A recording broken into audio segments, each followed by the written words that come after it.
Modern hip hop, that's what we do. Mr. Peter Parker, 3 to 7 weekdays. I'm excited to be back in Minnesota. When I was gone, I missed the local hip hop scene. I missed the community. And I'm back here right now with the guy, behind the guy, next to the guy that made a lot of this stuff happen. Sean, how are you? I'm good, man. I'm good. One of many, many a one. It's a great day. It's Wednesday afternoon, right? Oh, can I say what day it is? Yeah, it's Wednesday afternoon. Okay. Yeah. And you got the mason jar still? I'm good, man. It's a good day. I'm glad to be here. Yeah, man. And yeah, I see you looking at the mason jar. I got the mason jar. I know what you're doing. You're consuming water. I'm consuming water, man. It's halfway there. Very positive. I might fill it up in the bathroom before I leave the studio here. We got you. We have some real water. You can do tap if you want. Fam, this is Minneapolis. You could drink the tap water. Yeah, it's tasty. Yeah. It's good water. Well, I don't know about tasty, but but you know what I'm saying? Like until they find lead in it, I'm still drinking it. Yeah, it's solid, man. Yeah, it's free. Well, I mean, it's free when you drink it at other people's places. We got you. I appreciate that. That's love, man. That's what's up. Last time I saw you on stage at Soundset, I'm impressed and like it's cool to see you guys sometimes. You know what? We headlined for a lot of years. We did it, main event, Atmosphere comes out, shuts it down at the end of the day. But you know what? We're going to let Future and these guys kind of rock. And you kind of pull back a tiny bit, and the performance was still so crazy, great, like amazing. One of the most amazing parts of the performance, as you were rocking, I was on the side of the stage.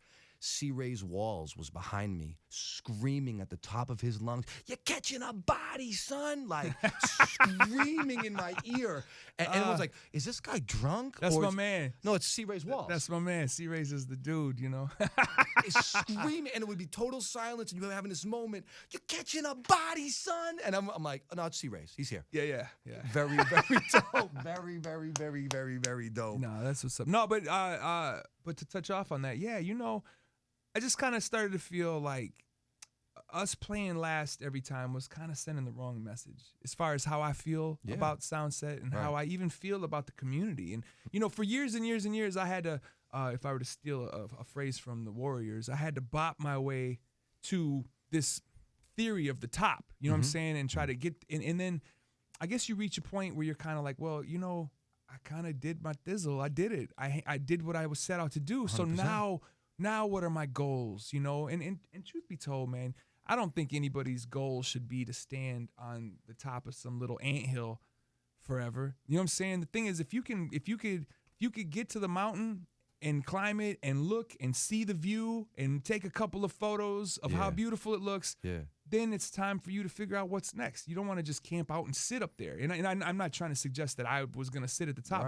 but I just mean in general, man, you got to really kind of, you know, if you're blessed to do this for as long as I've been allowed to do this, you got to evolve your goals. You got to evolve your wants, your needs. You got to evolve your perspective, your perception of everything, you know? And so with Soundset, I felt like it's, you know, obviously still important for me to be there and to play a role and to be an artist liaison and to run around and smile and take pictures. But it's not necessarily important for me to be the dude, you know? It's like I get to be the dude in other ways, you know what I'm saying? I get to be the dude that, you know, brought Future and ASAP and Common and the Roots here to share this stage together. Man. I get to be that dude. And whether you see me as the guy standing up high or you realize that I'm behind the scenes or I get my moment on stage, you know, I still have to flex and do my thing. But no matter what, just being involved in such a beautiful festival and being able to play the role that I get to play, you know, it's a blessing, and I'm going to treat it like a blessing as opposed to treating it like a part of my ego, you know? Yeah, man. Yeah, like, you've already done it. Like, why do I have to force the issue? Like, yo, let these guys have their moment. And we saw Prof and what Prof is doing and how he's evolving and throwing the raft out there and Machine Gun Kelly climbing the side of the thing. One of the best, I mean, you've been to all of them, obviously. I hadn't been to one of those in 2 years to see the evolution of Soundset and what it's really becoming now. Dude, it was something special. Sure, you know, and to be fair, when I was headlining it, it was also because we were bringing this quote-unquote underground hip-hop festival, and I was, you know, obviously I'm trying to book all my friends and colleagues and contemporaries to come and play this festival, but once we were given the tools to start reaching outside of our friend circle, once I was given the tools to start reaching out towards people who actually their phone numbers weren't in my phone, you know, that's when we saw the bigger picture here as far as, like, look, man, here in the Twin Cities, not everybody cares about atmosphere. Not everybody cares about what Rhyme Sayers is doing, but they are still a part of this culture and they still care about this culture. So we want to create an environment and a situation that allows more people who care about this culture to come and celebrate with us, you know, Yeah, and man. it doesn't have to be a Rhyme Sayers thing. Right. We're just the people behind the scenes pulling it together. You know what I'm saying? But at the end of the day, there's no reason why Snoop Dogg should play before me for a number of reasons, but Yeah. mostly because, look, let's be fair. As far as this culture goes, an artist like Snoop, an artist like ASAP, an artist like Cube, J. Cole, these people bring people together. You know what I'm saying? 100%. It's like Snoop has got a fan base that extends well beyond just your standard buckets. You know, the Yeah. Atmosphere fan base, you're a certain kind of person. You Yeah. know what I'm saying? Even like Common, Right. the Common fan base, you're a certain kind of person. Yeah. You know what I'm saying? But when you're able to bring in artists whose fan bases extend beyond identity crisis, Yeah, man. you know what I'm saying? That's yeah, man. I think that's the beauty of where Soundset is heading right now. You know Most what I mean? Like, definitely. I just hope I can always make the argument to my team to let me have a spot on that stage. Yeah, you know what I'm saying? I think you got it.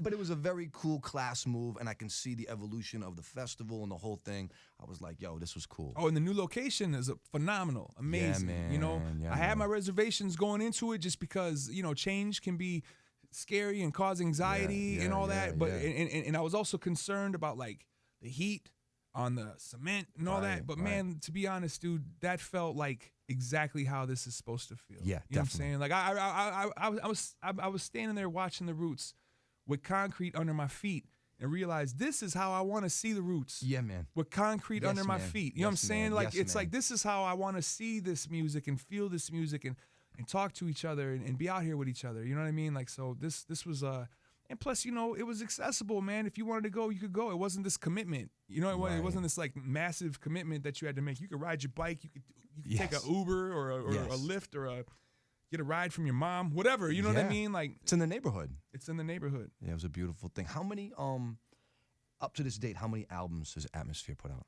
We are saying this is our 7th album. So the new one is the 7th. It's not. I figured that. I don't know how many albums we have. Right. You know, and it also depends on what do you consider an album. You know what I mean? And so it's like by my count, there's probably more like 12 or 13. Mm-hmm. But just to be funny, I'm just gonna say 7 from now on. Whenever Yeah. we put out a new record, I'm gonna be like, it's our 7th album Lucky number 7. from here on out. You got So- the tattoo too, the 7. You know. Oh yeah, I got this tattoo this morning And it looks to fresh. symbolize It looks brand the new. 7th album. Look at this is the 7th album, fam. Like It's lit. Yeah. We're gonna call this one Fishing Blues. Fishing Blues. Why? What's the premise? Well, you know, fishing. You know, when you say fishing, it brings up, it conjures things. You know, people fish for, they fish for recreation. Mm-hmm. You know, they fish to meditate. They some people fish for food because they have to. Some people fish because it's a business. They got to sell the fish. But technically, no matter what you're doing, you're searching for something. You're either trying to get that money, or you're trying to get some food and sustenance, or you're trying to relax and find that vibe and zen out, or whatever it is you know. And so fishing for compliments, fishing for validation, fishing for Yeah. love. Like, we're all fishing.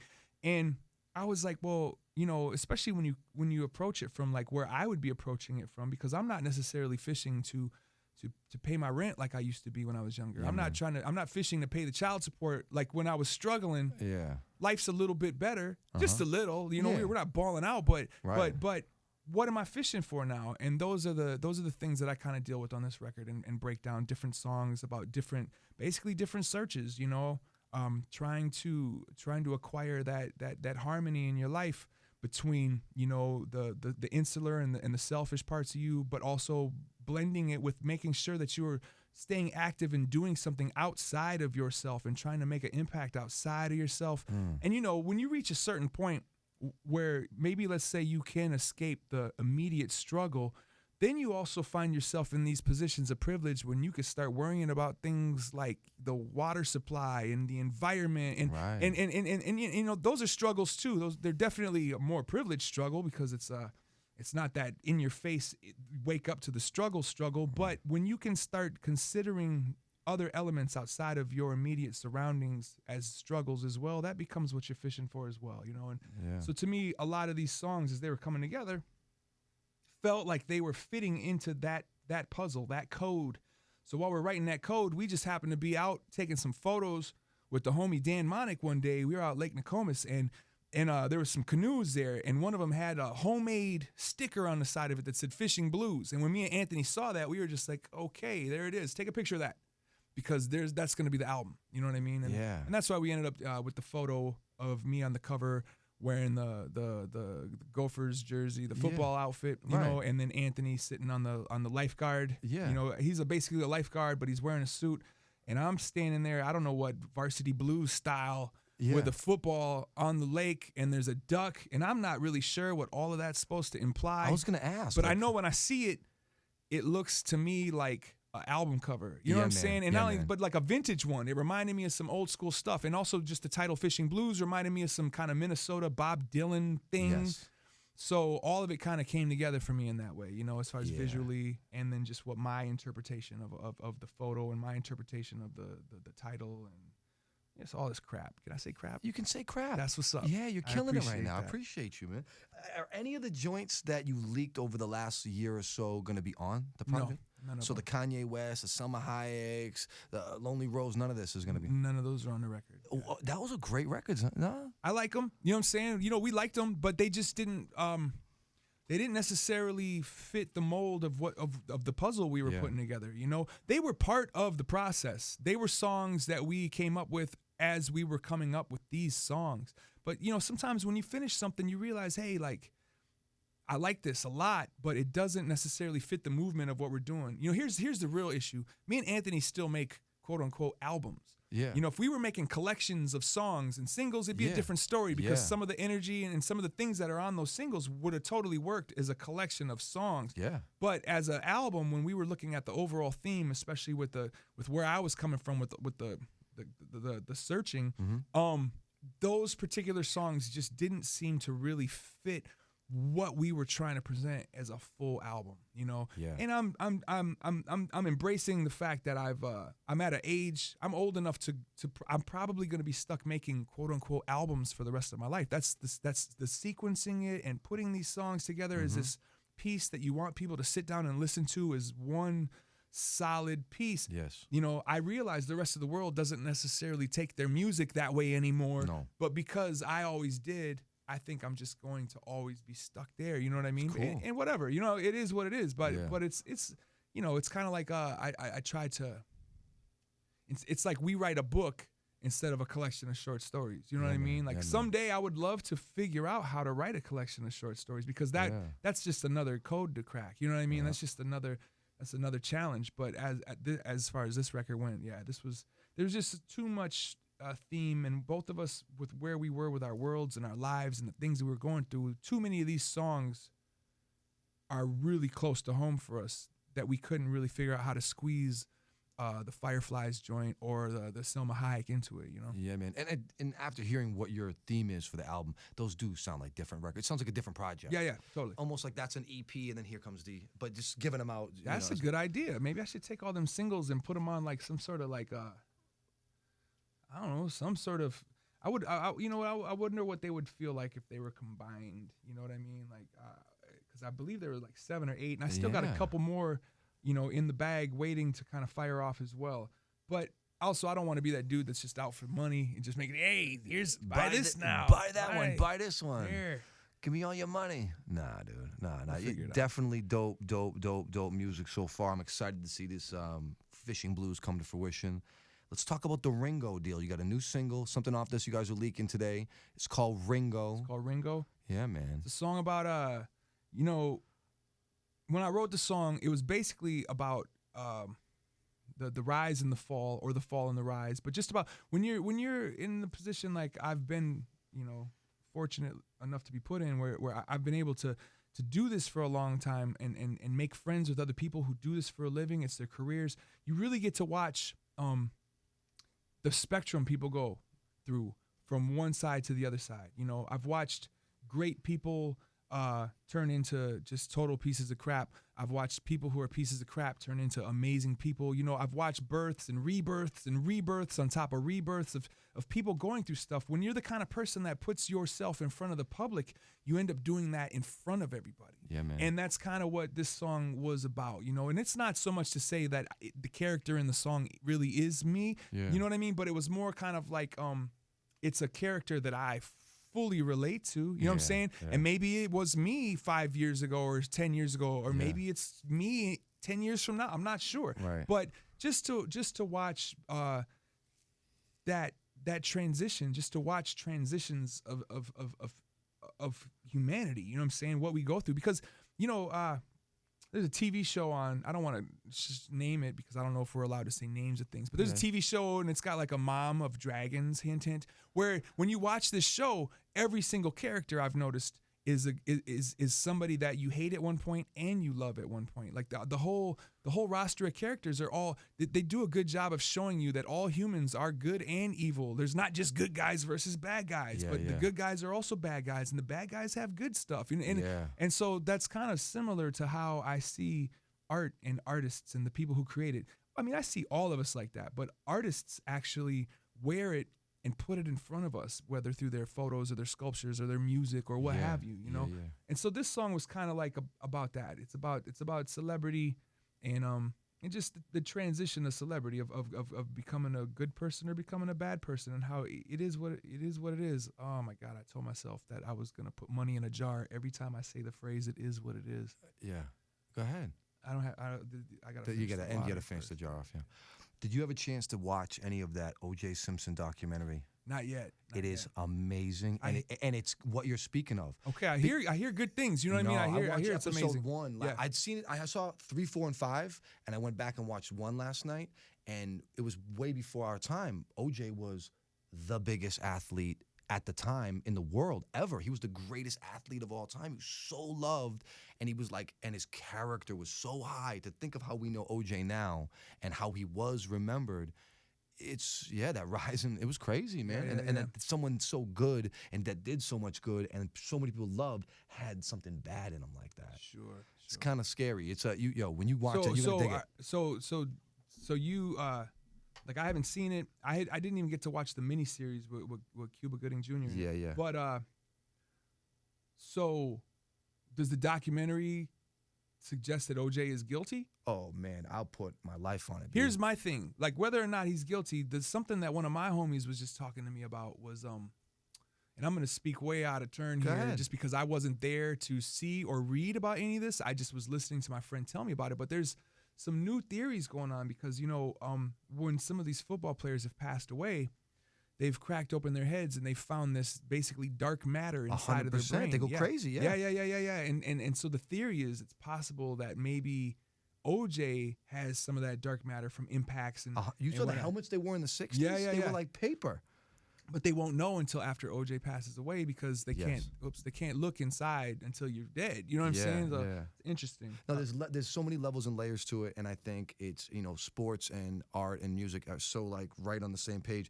I think you really dig it, and there's stuff in the beginning that I didn't know that was crazy, and then there's stuff later in the mid 2000s when he moved to Vegas and when he went down the dark path and when he was like kind of crazy. Dude, it's shocking.